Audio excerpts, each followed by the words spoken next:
exemplary way that you put together, leaving aside the ATC part, put together the rest of this bill. It doesn't mean I won't have any amendments tomorrow, but it'll be far fewer than 19 I had on the FAST Act. First thing, question of who should the FAA serve, because that seems to be something that's floating around. I was very happy to hear the chairman say that it's the flying public they should serve. It seemed that Mr. Poole might have been suggesting that that's not, because he said the FAA shouldn't have safety as the #1 priority. I think it needs to be a #1 priority because they're serving the public and that's their #1 priority. We need to have airlines that are successful in this country in order that we have a successful aviation industry, can move people around. But it's important, I think, that the flying public is who is served by the FAA, served by ATC, and Mr. Callio seemed to suggest that, well, he had said A4A should have a supermajority, so they're really giving something up by only having 4 seats on the board. But that's assuming that the A4A is who ATC is, who their customer is, who the primary entity they should serve. And the A4A is simply an organization that represents not all of the airlines, although maybe the 3 I fly are all in the A4A. Maybe that'd be good for people flying in and out of Chicago. But let's keep our eye on, we should be serving the flying public. That's what the air traffic control should be doing.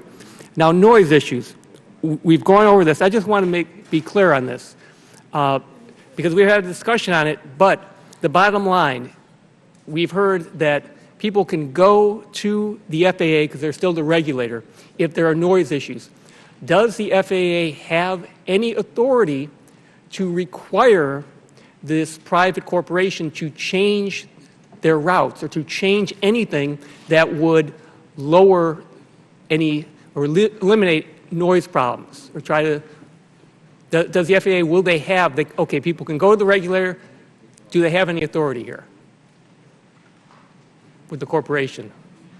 So that's a big thing that's been missing. We've been told they can go to the regulator, but can they do anything? Does anyone have any? Well, I think if you, and I'm going to answer in simplistic terms because I don't know exact answer to your question, but if we bring everything over as is, the approaches, the flight paths, and as is into this not-for-profit corporation, and don't make any changes, then the noise complaints that you're getting today are as you were getting them then. If there are any change that we were going to do to modernize the system, that would have to go through the regulatory safety and the certification function of the FAA for approval.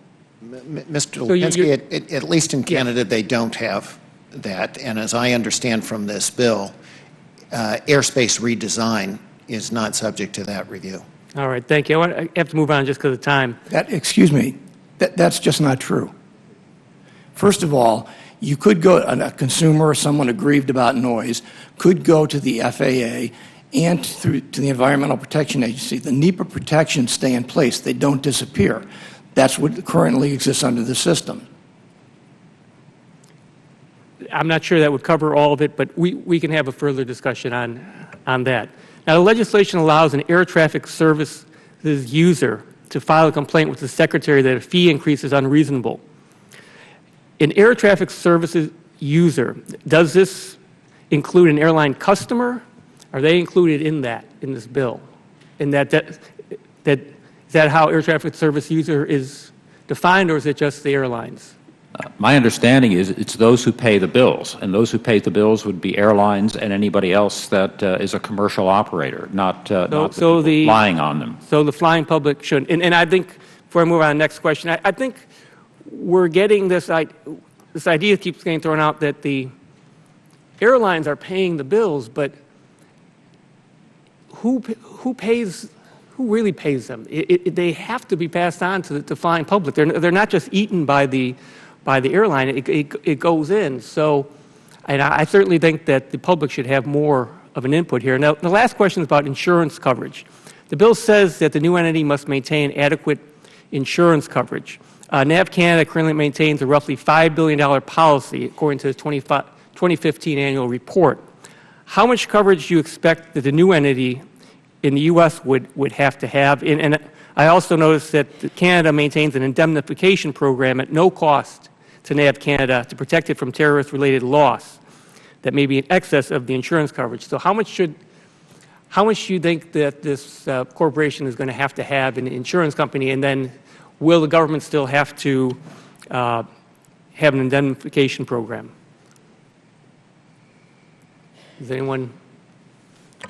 Well, from what I understand, and I'm not an expert in the insurance business at all, I do know that the NAV Canada system is set up for the unthinkable to happen and litigation coming down. The fact that we run about 10%, they run about 10% of the traffic that we do, you would think that might be about 8 to 10 times more than that. Not an expert in insurance by any stretch of the imagination. All right, I ran through this very, very quickly, just because of lack of time, a lot of questions. I thank you for your answers. I think we should be doing something, looking at how we can make changes to make things move more quickly forward, especially next gen. But I still have questions about the proposal that we have before us. With that, I will yield back.